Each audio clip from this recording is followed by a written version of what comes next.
Well, everything's physically, everything's sort of at children's height. When you come in, you feel the welcoming atmosphere. The staff are always at hand. They're super organised, even down to where to put your coats and bags so they don't get mixed up with another schools.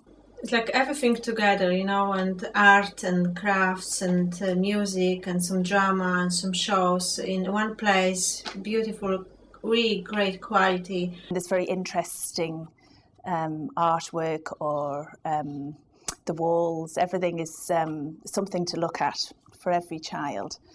So I think it's very stimulating physically. Kind of a treasure map. So we have Madison, the clouds. Sometimes it's quite a reverse engineering process where I consider I want to do painting with children, and in such a case it has happened, what's the interesting thing about painting? It's colour and sort of the movement of liquid. What's interesting about that? Colour. What's interesting about colour? And then there's a little bit of science in that, and then how do I explain that? And then consider a story, and what are the elements of the story? And so it's a kind of a reverse engineering project for some workshops. First of all, it's probably important to say that it's not an extremely structured workshop in that it goes this direction and it doesn't go any other direction.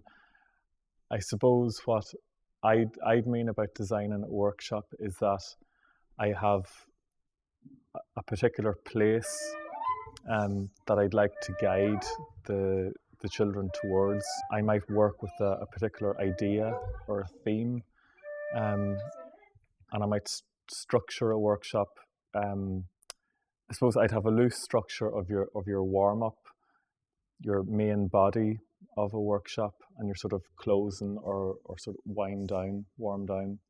In general, it's just been things that have kind of worked in the classroom and then adapting it. I've taken things, like there's some things that I've sort of used in the workshop that I would do with 8, 9, 10-year-olds.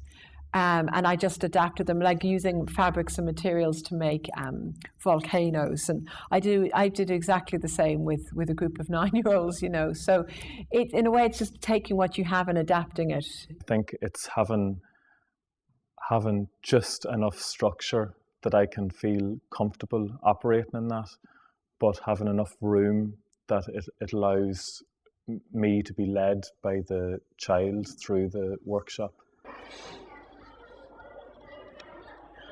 Well, firstly, it would need to be memorable. If it's not memorable, then it wasn't very good.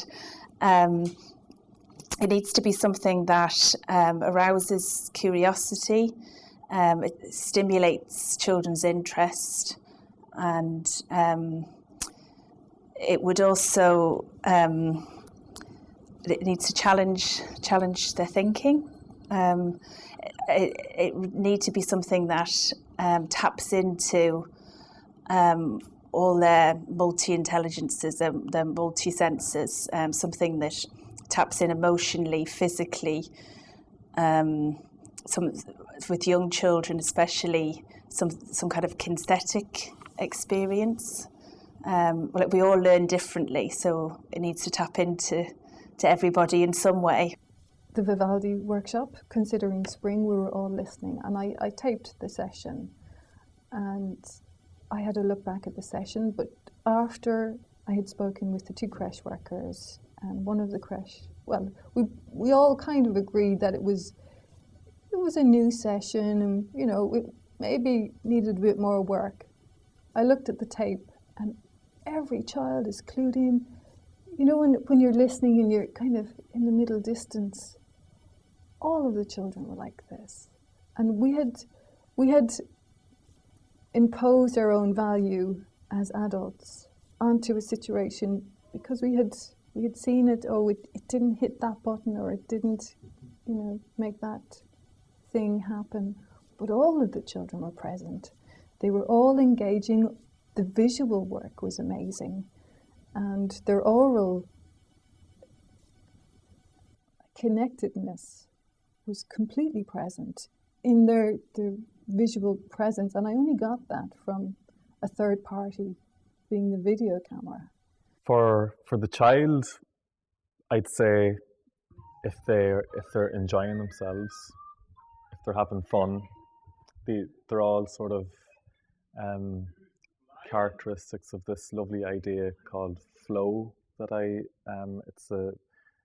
it's a theory of Mihai Csikszentmihalyi, who talks about the psychology of optimal experience, and he talks about this idea of flow, which connects to sort of meaning-making experiences where you're providing a challenge to the child through music, and you're giving them the necessary skills to meet that challenge. And when that happens, when those two come together, they experience this thing called flow, sort of like being in the moment, or and so for me, I might be aware of some of the qualities of this thing we call flow, where the children have clear goals and they work to achieve those goals, where they maybe experience a loss of consciousness of time, for example, in a workshop, where they lose all self-consciousness and engage where action and awareness merge. They're not really aware of their actions. So again, that for me, that might be one way of saying, well, this was I feel that the children experience this this optimal experience. We do have an idealized standard of where we all want, as facilitator, you want the workshop to be great, and you want the children to be excited and enthusiastic, and you want them to do good work, and you want them to go away with great work, having had a great experience with their parents on board, and you want that experience for them, or that feeling leaving the building. And sometimes you can get that without sort of colouring it. You get that for real, but sometimes you do colour it with it not hitting you, being too judgmental about your own work. If I'm bringing a challenge to the group, and you have to be aware that you're working with maybe 12 children of all different abilities, that might be, if I bring them a challenge that's too great, they're going to get frustrated, stressed, lose attention. If I bring a challenge that might be too easy for a child or a group, they'll experience boredom. Again, these are sort of this qualities of, and we talk about it all the time in sport and in everything, this place called flow that we want to get to. So, but for the child, if they've had a good time, it's been a quality experience. If they've enjoyed themselves and they've had fun and they've felt safe and relaxed. Somebody else might have, a parent might have another, maybe they might have another agenda, or quality might be something else for the parent, or for me, or for a curator or a principal. Because quality is one of those themes that seems to keep returning to the early years conversation. That quality and aesthetic seem to be almost equal in terms. That with aesthetics, like I said, there's something that's correct. It's choosing the right word, the right colour, the right phrase, the right note. And quality seems to be the same thing. It's choosing the right value. They're not interested in categorising and putting things into boxes. It's either good or it isn't. Right. And it can be from any medium. Okay. Definitely. They don't have those sort of preconceived or prerequisites for what makes something good. It just is. Right. So they very much can overlap. You can see it the same in their play. it's irrelevant kind of where it came from. They can get a lot out of any art form, really. I think it's very natural for them to mix them together, you know. They're all part and package of a sort of this holistic, rich experience of the arts, and there's no distinction between listening and composing a new melody or adding words to a song, and talking about what the sounds might look like, or what an image might sound like, or how they would immediately respond using their bodies. There's a child would never distinguish between, unless you maybe initiate that conversation and start to maybe distinguish between particular sounds and how you could respond to them. So you're bringing those ideas to the child.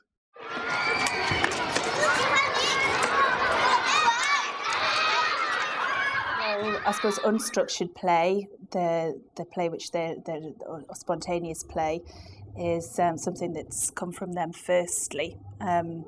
Whereas in a cultural context, it's they may be learning something new, so it's directed to a certain extent.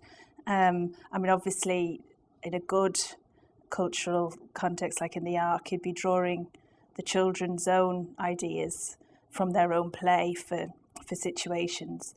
But well, I think children can distinguish between something that's play or playful and something that might require some play but is in a like the context of the Ark. But I also think that they could dip into either or and get a lot. There's a lot of discussion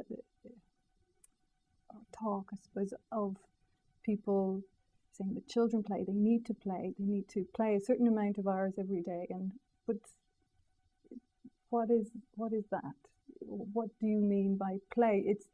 I think it's them investigating the world. I'm leading the story, and I know where I'd like to go, and there are points along the way that, you know, are totally dependent on each group of children interacting and deciding what's going to happen.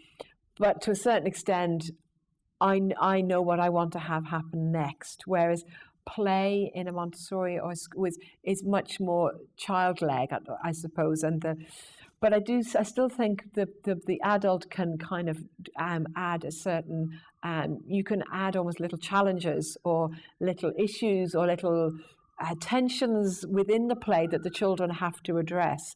But maybe within that context, it's more open-ended. The workshop can, for me, an early years music workshop should incorporate those ideas of play and maybe not so structured time to explore different ideas within maybe a more structured, loosely structured workshop experience. And then there's huge value. I really like the work of Margaret Barrett, who does a lot of research in children, music and play, and observing children in playground activities, music activities and that sort of thing. And I think that how children interact and because children learn through play, it's how they learn so many different things in all areas of their life. They learn through play, and I think in a workshop we can look to what's happening during playtime. What are the learning experiences that are happening in play, and try to incorporate those in a music workshop. I wonder how much we really mean by play, because children don't really do anything by not chance, but it's the idea of aesthetic again, that it's intentioned. There's a meaning. They mean to do it, even if they pick their cars and they know what they're doing. So to adults it's play, but to them it's learning about the world.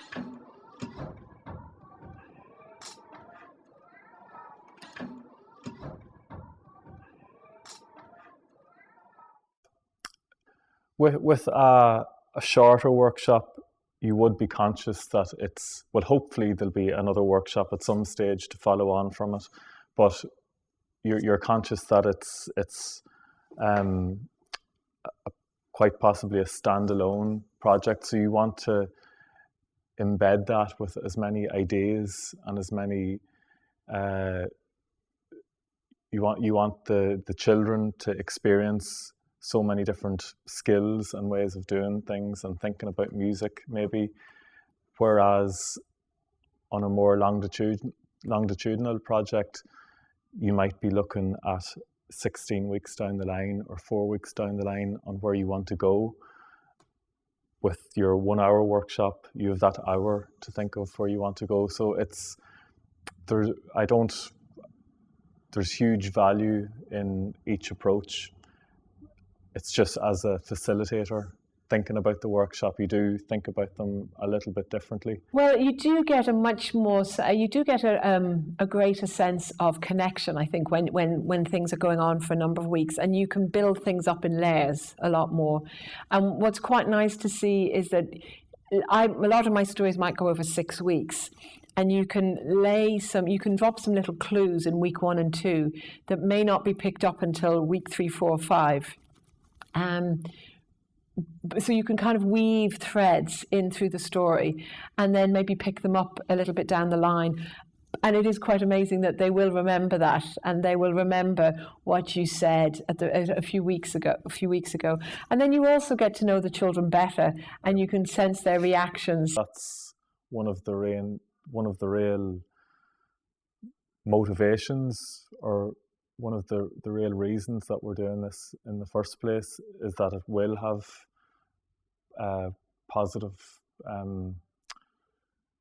that a lot of positive things will come out of it and into the children's lives.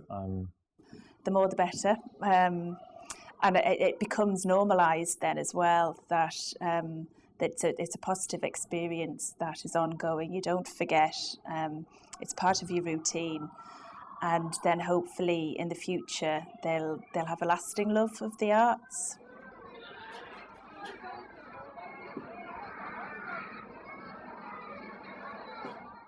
I've come across a lot of artists who've had a practice with facilitation, but wanting to move into early years, but not knowing how to do that, and because there's no real modelled workshops out there.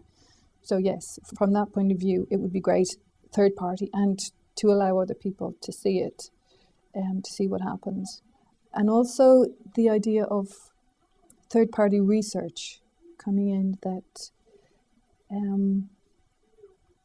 that things are documented third party, for the value of everybody, for the value of the artist, the parent, and let's say the community. I think that there is provision out there, the ARC being the children's theatre. So the provision is there, but perhaps it could be utilised better. I think perhaps everybody needs to come together. Like, for example, we're all receiving training in the new ASHTA curriculum, yes, which perhaps we could all sit down together and go through it and work in partnership. I think so. I think that the physical provision is there, like especially this particular school where we're right beside all the national galleries, the theatres, everything is on the doorstep. But the actual provision inside of how to access it, I think we could work on that to improve it.